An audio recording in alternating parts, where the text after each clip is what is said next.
Hello kids, welcome back to the class of General Knowledge part 6 and we're back again with a new chapter in this new video today. So India में Mughal empire जो establish किया गया था from 1526, उसके बाद से जो आगे मुगलों ने हमारे भारत पर राज किया था, they came from Middle East and then धीरे धीरे उन्होंने अपना यहाँ पर एक empire create कर लिया था. Right kids, you must have heard about Shah Jahan, right? Bahadur Shah Zafar. And you must have heard about other emperors as well, such as जो world famous राजा थे, राजा अकबर. ऐसे ही राजाओं का कुछ इंडिया पर राज रहा था. तो आज हम उन्हीं के बारे में पढ़ने जा रहे हैं. Let's start. This is chapter number 22, Mughals, right? तो इनको मुगल्स कहा जाता था, right kids? So let's see.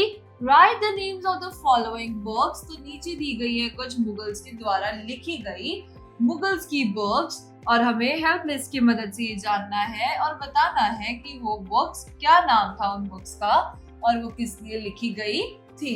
Let's start. Number 1 is Babur described military tactics and administrative organization of his reign. तो अपने राजपाट की जो military tactics और administrative organization है उसको अपने एक बुक में डिस्क्राइब किया था बादशाह बाबर ने और उस बुक का नाम क्या था kids? It was known as Tazk-e-Babri, right? So we'll write Tazk-e-Babri. Next is number 2. The author of the book is ख्वान Damir.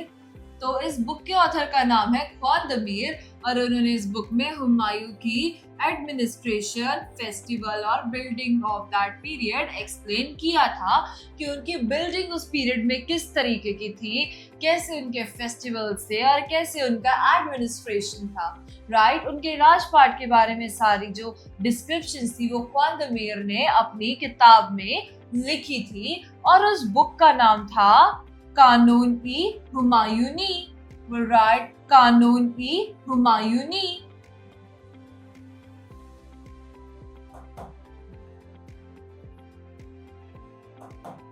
Next is number 3, Gulbadan Begum.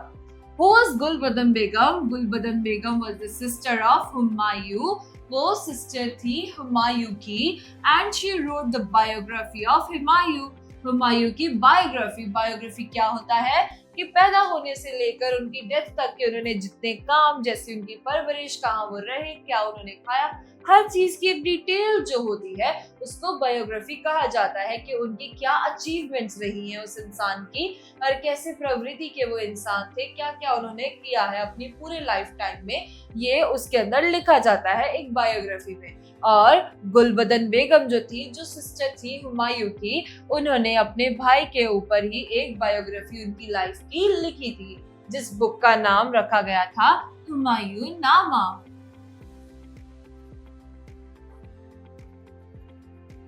Next is number 4, the history of Akbar's reign written by Abul Fazl.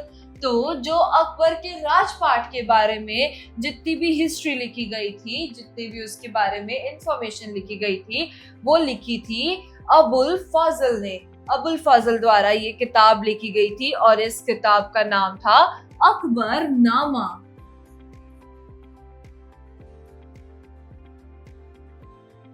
Next is number 5, the memoirs and history of Jahangir's reign written by Jahangir. Jahangir स्वयं जो थे उन्होंने एक memoir और अपनी जो राजपाट की जितनी भी हिस्ट्री थी जहांगीर ने स्वयं अपनी किताब में लिखी थी और इस किताब का नाम उन्होंने दिया था तज़-ई-जहांगीरी.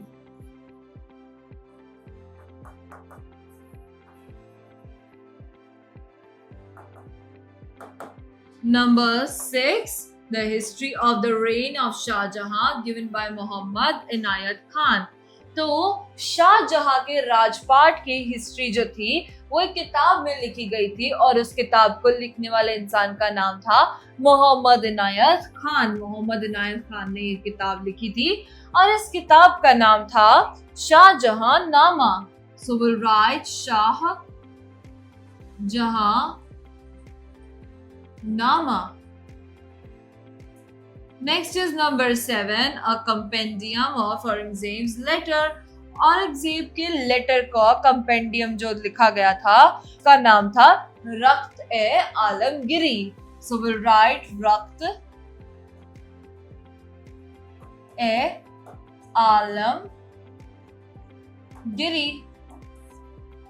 So kids, हमारी एक्सरसाइज होती है complete. Now let's move forward to the let me answer. Name the biographies of Sufi saint written by Dara Shikoh. Dara शिखो द्वारा लिखी गई बायोग्राफीज ऑफ सूफी सेंट जो थी उसके बारे में उसके नाम लिखिए और सर्च करके उनकी डिटेल्स निकालिए. Right kids? Then now let's move forward to the info bits. Babur laid the foundation of Mughal Empire.